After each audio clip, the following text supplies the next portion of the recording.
Europe 1. Il est 8h17, la matinale d'Europe 1, Mathieu Béliard. Votre invité Sonia Mabrouk, c'est Rémi Heitz, le procureur de la République de Paris. Merci d'être avec nous ce matin sur Europe 1. Rémi Heitz, votre parole est rare. Notre entretien intervient alors que votre parquet, le parquet de Paris, vient d'ouvrir une enquête préliminaire à la suite des accusations de viol de l'ex-patineuse française Sarah Abitbol à l'encontre de son ancien entraîneur Gilles Béliard. D'abord, est-ce que ces accusations de viol sont frappées de prescription ? La démarche du parquet de Paris, dans ces affaires qui sont des affaires compliquées et sensibles, c'est toujours, lorsqu'il s'agit de mineurs, que les faits soient prescrits en apparence ou pas, c'est toujours d'ouvrir une enquête.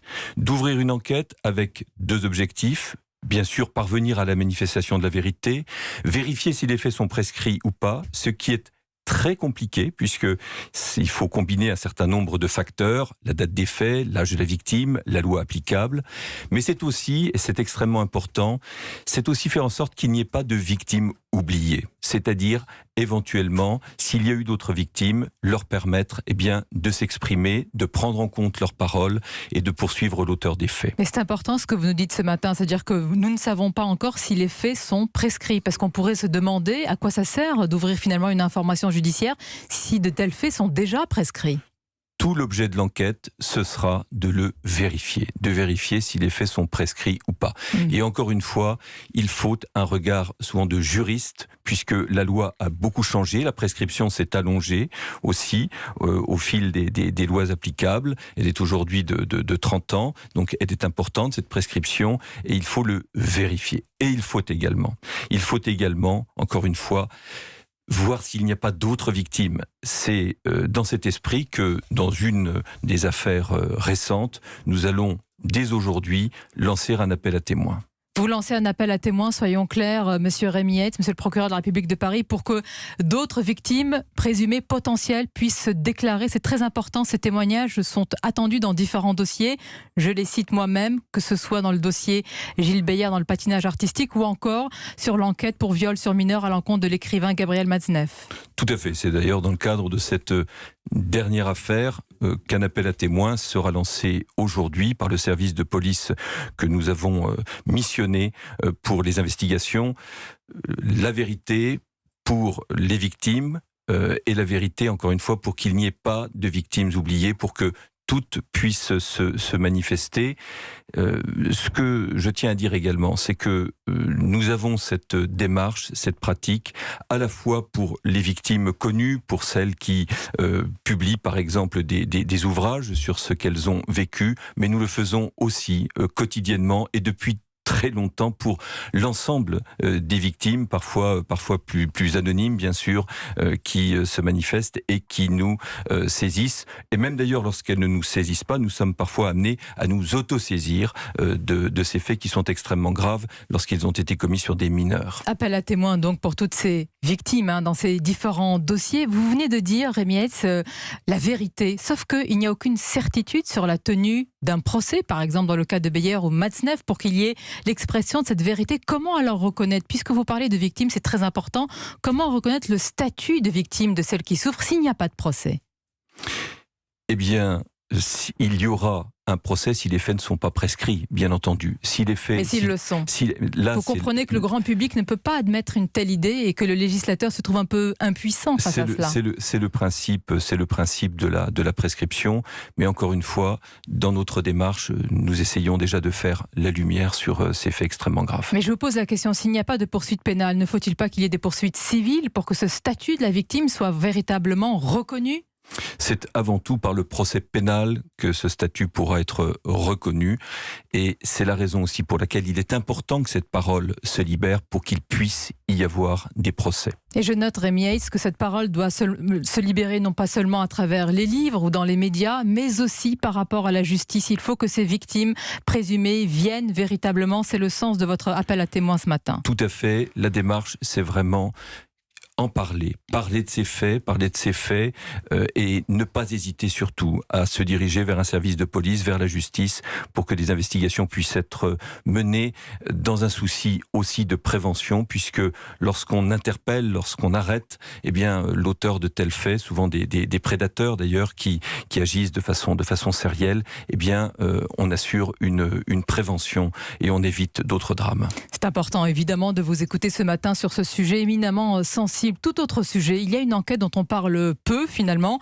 Elle est très importante, c'est l'enquête autour de l'incendie de Notre-Dame, de la cathédrale. La piste accidentelle, Rémi Yates, a été retenue. Il n'y a pas de raison d'en douter pour le moment. C'est celle-ci qui est privilégiée.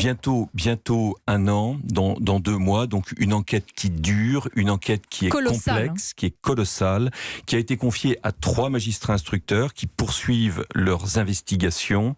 2 choses. Tout d'abord, les investigations pour se poursuivre sont conditionnées aussi à l'avancement des travaux, puisque certaines zones sont encore aujourd'hui inaccessibles. Elles le seront plus tard, lorsque les travaux auront avancé, lorsque notamment l'échafaudage aura été retiré. Cela permettra de poursuivre les expertises. Deuxième chose à dire importante, c'est que à ce stade, aujourd'hui, nous restons sur l'hypothèse qui avait été diffusée, qui a fait l'objet d'une communication au printemps dernier ou au début de l'été, c'est-à-dire que nous restons sur une hypothèse accidentelle. Est-ce à dire que vous excluez la piste criminelle ? Nous n'excluons jamais rien dans une enquête, mais ce que l'on peut dire, c'est qu'il n'y a pas d'éléments nouveaux aujourd'hui qui accréditeraient une hypothèse criminelle. Votre parquet, Rémi Yates, le parquet de Paris a été très mobilisé, on s'en souvient, durant le mouvement des Gilets jaunes, et certains avocats et des associations de défense des droits de l'homme vous ont reproché presque personnellement d'avoir abusé de la garde à vue envers des manifestants. Ça vous avait piqué au vif ? Oui, ça m'a piqué au vif parce qu'on a tout entendu sur le traitement judiciaire de ces affaires, un jour trop laxiste, un jour trop répressif. Ce que je peux dire simplement, c'est que nous avons une politique pénale tout à fait constante, faite à la fois de fermeté, mais avec le souci d'apporter une réponse individualisée, personnalisée pour chaque personne interpellée. Cela a été un travail considérable pour le parquet de Paris, puisque nous avons eu, je me souviens du 8 décembre notamment, jusqu'à 1000 gardes à vue sur une même journée, mais nous avons travaillé en respectant les principes fondamentaux qui sont ceux de la justice, en apportant encore une fois à chacun une réponse individualisée. Fermeté quand il s'agit évidemment de violences commises par les manifestants, mais fermeté, diriez-vous aussi, quand il s'agit de violences commises par les forces de l'ordre. Et est-ce que vous parlez d'ailleurs de violences policières vous-même ? Alors, moi j'emploie plutôt le terme de violence illégitime parce que il faut quand même revenir au principe. La violence peut être légitime lorsqu'elle est utilisée par les forces de l'ordre. Encore faut-il qu'elle soit nécessaire et proportionnée. Ah, c'est le plus important. Toute la difficulté dans ces affaires, c'est justement d'apprécier la proportionnalité. D'où la politique de mon parquet, qui est d'ouvrir des instructions, d'ouvrir des informations. On a eu plus de 200 affaires. Et monsieur le procureur, combien surtout sont confiés à des juges d'instruction ? Eh bien, sur 200 affaires, nous avons eu un retour d'environ la moitié de procédures, et donc nous avons ouvert déjà une 20aine d'instructions, souvent pour les faits d'ailleurs les plus complexes, les plus graves. Il faut savoir que les scènes que nous devons élucider sont des scènes souvent d'une très grande confusion, et il faut vraiment un travail extrêmement pointu, méticuleux pour parvenir à la manifestation de la vérité dans ces affaires. Dans ces affaires, il faut que la justice passe, elle passera. Il y a eu d'ailleurs... C'est important ce que vous dites, c'est-à-dire attention, ce n'est pas parce qu'il s'agit de policiers, au contraire, là encore, pour l'exemplarité, je veux dire, pour notre République, c'est important que la justice passe. Exactement.